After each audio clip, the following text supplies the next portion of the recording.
Talladega has a way of writing stories that nobody could script, and the 2025 race delivered one of the most complete, emotionally loaded weekends the sport has seen in years. Before a single green flag dropped, the race weekend was already operating under unusual circumstances. Qualifying was completely rained out, which handed Tyler Reich the pole position by rulebook default, with Kyle Larson slotting in alongside him on the front row. NASCAR had also adjusted the stage lengths heading into the weekend, with the garage buzzing about whether the superspeedway package would finally produce cleaner, more competitive racing from start to finish. The early portion of the race delivered exactly the kind of disciplined chess match that Talladega always promises in its opening chapters. Manufacturer lanes held firm, split pit strategies were being tested across the field, and every team was playing the long game, fully aware that surviving to the final stage matters more than winning the first two. Ryan Preece won Stage 1, finishing ahead of Brad Keselowski and Joey Logano in a controlled, calculated run that felt almost deceptively calm. Talladega was loading a spring, and everyone in the garage understood it was only a matter of time before it snapped. Stage 2 is where everything came violently apart. On lap 115, Ross Chastain pushed Bubba Wallace at the end of the backstretch, and the contact sent Wallace sideways into the outside wall, triggering a wall of smoke and a wreck that collected somewhere between 25 and 26 cars in a matter of seconds. The casualty list read like a who's who of the Cup Series. Joey Logano, Kyle Larson, William Byron, Ty Gibbs, and Bubba Wallace himself were all collected in the carnage, along with several others who had been running competitively to that point. Half the field was effectively eliminated in one moment. The nuance of what happened matters beyond the raw wreck footage. Chastain threw the shove that started it, and Wallace absorbed the consequences of someone else's aggression. To his credit, Wallace kept his composure in the aftermath and said that the field needs to figure out how to be pushed better, which is a remarkably measured response from a driver who just had his entire race destroyed by a competitor's decision. The deeper irony was almost impossible to ignore. Chastain, the same driver who triggered the mass casualty event, went on to win Stage 2, collecting stage points while the wreckage of his earlier move was still being cleared from the racing surface. Ryan Blaney, who also got caught up in the incident, summarized the Talladega reality with sharp clarity, noting that the field is either fuel-saving or running all over each other, and that Talladega does not care about championship points, only about who is still alive at the end. With half the field gone, the final stage completely reset the strategic board and opened the door for drivers who had survived through patience and positioning. Tyler Reich bounced off the wall and brought out another caution, giving the surviving cars a chance to cycle through strategy and set up for the final run. Carson Hocevar and James Buescher moved to control the front of the field as the laps wound down. Then Ricky Stenhouse Jr. got into Hocevar and sent him into Eric Jones, triggering yet another yellow flag and resetting everything again with just 3 laps remaining on the schedule. 3 laps, Hocevar at the front. 91 Cup Series starts without a single win. And suddenly the moment that had seemed like it might never come was sitting right there in front of him, close enough to touch. The restart went clean for Hocevar, who got the push he needed, held his lane with discipline, and stayed out of the trouble that has ended so many Talladega dreams on the final lap. The white flag dropped, and on that last lap, a crash froze the running order exactly where it stood. Hocevar crossed the finish line first by 0.114 seconds over Buescher.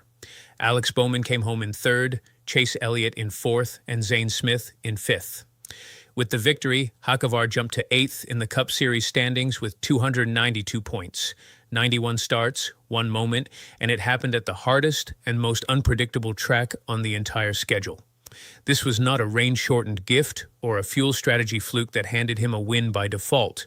Hocevar earned this result on the racetrack, in traffic, on a restart, at Talladega, which is about as pure a validation as the sport can offer.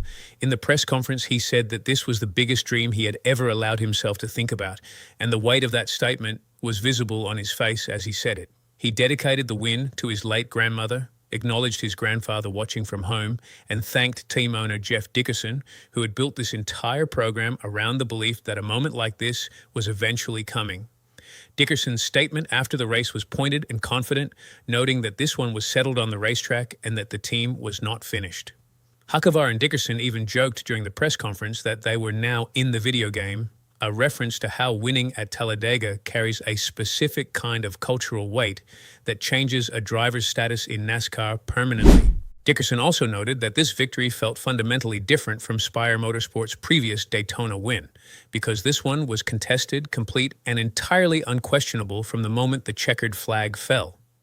What followed the checkered flag has since entered the conversation about the most memorable moments in recent NASCAR history, and it happened because Hocevar had clearly been thinking about it for a long time. He climbed out of his car mid-lap, sat on the door, and rode the entire front stretch waving to the Talladega crowd, with the car still moving beneath him. Someone in the grandstands threw a beer in his direction, and he came remarkably close to catching it. He then nudged the outside wall softly and later explained in the press conference that he was genuinely concerned about damaging the car before it went through technical inspection, which somehow made the whole moment even more endearing. He finished the lap with a burnout, both hands raised in the air, smoke pouring off the tires, in front of a crowd that had just watched him survive one of the most chaotic races of the season. When asked about the decision to climb out of a moving vehicle and ride the door panel down the front stretch of a superspeedway, Hocevar was completely straightforward. He said he had been thinking about doing exactly that for a while, and that he did not care if it took him 20 minutes to complete the lap because he was going to figure out how to make it happen. New NASCAR CEO Steve O'Donnell was present in the press conference room when Hocevar explained his reasoning. Hocevar glanced over at him, acknowledged the potential regulatory implications, and simply said, "Sorry, Steve." O'Donnell shook his head and then, instead of issuing any kind of fine or formal reprimand, went on record calling it one of the coolest celebrations in 30 years of NASCAR. That is the chief executive of the sport publicly and enthusiastically endorsing the moment in front of cameras, which sent its own clear message about the direction the organization wants to take its public image. The day before the race, Hocevar had been sitting in the Talladega grandstands as a regular fan, watching Cleetus McFarland compete in the ARCA race that ran on Saturday. McFarland finished second in that event, and Hocevar ran down after the race to congratulate him in person, telling him that he might actually win one of these one day soon. Less than 24 hours later, the tables had completely and dramatically turned, with cameras rolling and microphones live in a Cup Series post-race press conference at the same track. Hocevar's phone rang mid-press conference. It was Cleetus. The exchange that followed has since been replayed across every NASCAR platform and social media channel that covers the sport. McFarland opened with his name and told Hocevar he was proud of him, and Hocevar thanked him and returned the sentiment, saying he was going to win one soon himself. McFarland told him he had been screaming watching the finish, called the burnout immaculate, and repeated that word twice for emphasis. Then Hocevar had a visible realization mid-conversation and told McFarland that he had just figured out that he had actually practiced this exact celebration, riding on the door of a car at Cleetus's property sometime before the race. McFarland's raw reaction clip, filmed before he even knew Hocevar would call him during the press conference, showed him shouting at his screen as the final lap played out, cheering his friend across the finish line with the kind of genuine, unfiltered emotion that cannot be manufactured. McFarland also posted publicly afterward that he had been screaming watching the finish and repeated his description of the burnout in writing. That exchange was not a content moment or a calculated media appearance. It was two people who genuinely care about each other sharing the best moment of their year in front of an audience that got to witness something real. The reaction from inside the garage was measured, honest, and in several cases quite revealing about the broader state of the superspeedway product. Alex Bowman, who finished third, said directly that Hocevar deserved the win and that Talladega was the perfect place for him to get it, which carries real weight coming from a driver who was on the receiving end of the result. Chase Elliott, who crossed in fourth, noted that the final run gave him almost no options and that it was simply tough to do anything, which functions as a clear and direct validation of how well Hocevar controlled his lane when it mattered most. Joey Logano, still frustrated from being collected in the big one during Stage 2, called the cars round bumpers that behave unpredictably, echoing a wider frustration about the superspeedway package that Blaney had also voiced earlier in the weekend. Bob Pockrass wrote that Hocevar had survived the big one and delivered at Talladega, framing it as a huge moment for Spire Motorsports as an organization. Jordan Bianchi added that Talladega had once again proven that survival is everything. Both observations are true simultaneously, and neither one cancels out the other. Hocevar fully earned this win through smart racing, clean restarts, and keeping his car off the wall when others could not, and the garage is still actively wrestling with real concerns about whether the superspeedway package is producing the kind of competition that serves the sport well long-term. What this race demonstrated is that NASCAR has found something genuinely valuable in Hocevar and in the broader cultural connection he represents to a new generation of fans.